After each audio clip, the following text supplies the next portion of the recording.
নমস্কাৰ নতুন এটা ভিডিঅ'লৈ আপোনালোকক পুনৰবাৰ স্বাগতম জনাইছো। আপোনালোকে যদি ডি ফাৰ্ম কৰিম বুলি ভাবি আছে বা বি ফাৰ্ম কৰিম বুলি ভাবি আছে, ডিপ্লোমা ইন ফাৰ্মাসী পঢ়িম বুলি ভাবিছে, নতুবা আপোনালোকে বেচেলৰ ইন ফাৰ্মাসী যদি পঢ়িম বুলি ভাবি আছে, তেতিয়াহ'লে আপোনালোকৰ বাবে খুবেই এটা ভাল খবৰ। আপোনালোকৰ এতিয়া এন্ট্ৰেন্সৰ বাবে নটিচ আহি গৈছে। এন্ট্ৰেন্সৰ বাবে আপোনালোকে ফৰ্ম ফিল আপ কৰিব লাগিব। কেতিয়াৰ পৰা ফৰ্ম ফিল আপ ষ্টাৰ্ট হ'ব, কেনেধৰণে কৰিব লাগিব, গোটেইখিনি কথা আজি আপোনালোকক এই ভিডিঅ'টোৰ মাধ্যমেৰে আমি জনাবলৈ চেষ্টা কৰিম। আপোনালোকে ভিডিঅ'টো মনোযোগেৰে শেষলৈ চাই থাকিব, ঠিক আছে। এইখন নটিচ মই দেখাই আছো আপোনালোকক শ্ৰীমন্ত শংকৰদেৱ ইউনিভাৰ্চিটি ফালৰ পৰা দি দিয়া হৈছে। শ্ৰীমন্ত শংকৰদেৱ ইউনিভাৰ্চিটি ফালৰ পৰা এখন কালি প্ৰকাশ কৰিছে নটিচখন, আৰু নটিচখন ধুনীয়াকৈ ইয়াত উল্লেখ কৰা আছে ফাৰ্মাচী এন্ট্ৰেন্স, আপোনালোকৰ ফাৰ্মাচী এন্ট্ৰেন্স এক্সামিনেশ্যন 2024।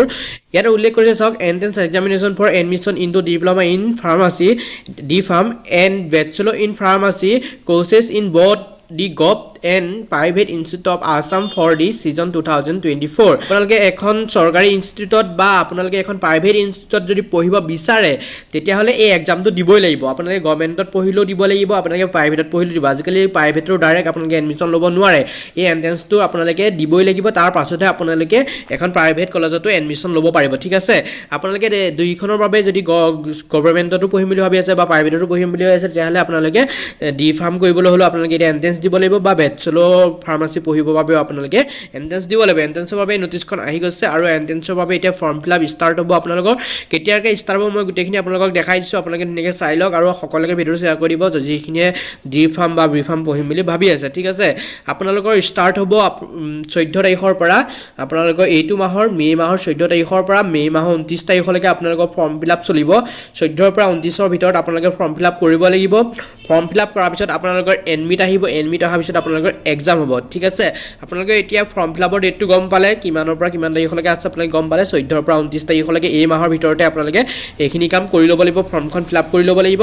ফৰ্মখন ফিল আপ কৰাৰ পিছত আপোনালোকৰ এক্সামটো হ'বগৈ আপোনালোকৰ 23/6/2024। আপোনালোকৰ জুন মাহৰ 23 তাৰিখৰ দিনাখনি আপোনালোকৰ এণ্ট্ৰেন্সটো হ'ব। সেই এণ্ট্ৰেন্সটো ক'ত হ'ব চাওক। আপোনালোকে গুৱাহাটী, ডিব্ৰুগড়, শিলচৰ, যোৰহাট, বৰপেটা, তেজপুৰ, ডিফু, লখিমপুৰ, ধুবুৰী এণ্ড কোকৰাঝাৰ। আপোনালোকে ফৰ্মখন ফিল আপ কৰোঁতে তাত চুজ কৰিবলৈ আহিব কোনটো চেণ্টাৰ, আপোনালোকে কোনখন ডিষ্ট্ৰিক্টত চুজ কৰে, তাতে আপোনালোকে এক্সামটো দিব লাগিব, ঠিক আছে। আপোনালোকে যদি গুৱাহাটীত চুজ কৰে, গুৱাহাটী কোনোবা এখন ঠাইত আপোনালোকে এক্সামটো দিব লাগিব। তেনেদৰে ডিব্ৰুগড়ত যদি চিলেক্ট কৰে, ডিব্ৰুগড় কোনোবা এখন ঠাইত আপোনালোকে দিব লাগিব। আপোনালোকৰ যিখন ওচৰ হয় সেইখিনিতে আপোনালোকে চিলেক্ট কৰি ল'ব, ঠিক আছে। তাৰপিছত আপোনালোকৰ এডমিট কাৰ্ডটো এভেইলেবল হ'ব ৱেবছাইটতে, আপোনালোকে পাই যাব সকলোখিনি। আপোনালোকে শ্ৰীমন্ত শংকৰদেৱ ইউনিভাৰ্চিটি ৱেবছাইটটোত গৈ পেলাই ফৰ্ম ফিল আপ কৰিব পাৰিব এণ্ট্ৰেন্সৰ বাবে। তাৰপিছত আপোনালোকে তাতে গৈ এডমিট ডাউনলোড কৰিব পাৰিব, তাতে ৰিজাল্ট চেক কৰিব পাৰিব, গোটেইখিনি তাতে আপোনালোকে কৰিব পাৰিব। ইয়াতে এডমিট কাৰ্ড ডাউনলোড কৰিব পাৰিব আপোনালোকে 15/6/2024। আপোনালোকে জুন মাহৰ 15 তাৰিখৰ দিনাখনি পাই এডমিট কাৰ্ড আপোনালোকৰ উপলব্ধ হ'ব ৱেবছাইটত, আৰু আপোনালোকে 23 তাৰিখে এক্সামটো দিবগৈ লাগিব, ঠিক আছে। আপোনালোকে এইখিনি আছিল, মই গোটেইখিনি আপোনালোকক দেখাই দিলোঁ। এতিয়া আপোনালোকে ফৰ্মখন ফিল আপ কৰিব লাগিব 14 তাৰিখৰ পৰা 29 তাৰিখৰ ভিতৰত, আৰু 14 তাৰিখে যেতিয়া আপোনালোকৰ ৱেবছাইটত মুকলি কৰি দিব আপোনালোকৰ ফৰ্ম ফিল আপৰ লিংক, তেতিয়া আপোনালোকক মই ভিডিঅ' এটা বনাই দেখাই দিম কেনেধৰণে ষ্টেপ বাই ষ্টেপ কৰিব লাগে। আৰু আপোনালোকে পে'মেণ্ট কৰিব লাগিব, আপোনালোকে গম পাইছে। পে'মেণ্ট কেনেধৰণে কৰিব পাৰে গোটেইখিনি আপোনালোকক জনাই দিবলৈ চেষ্টা কৰিম। আৰু লগতে আপোনালোকক এটা কথা কৈ যাব বিচাৰোঁ যে এইখিনি যিখিনি ডি ফাৰ্ম আৰু বি ফাৰ্ম সেইখিনি কিন্তু ছায়েন্সৰ ষ্টুডেণ্টেহে অকল পঢ়িব পাৰিব, ঠিক আছে।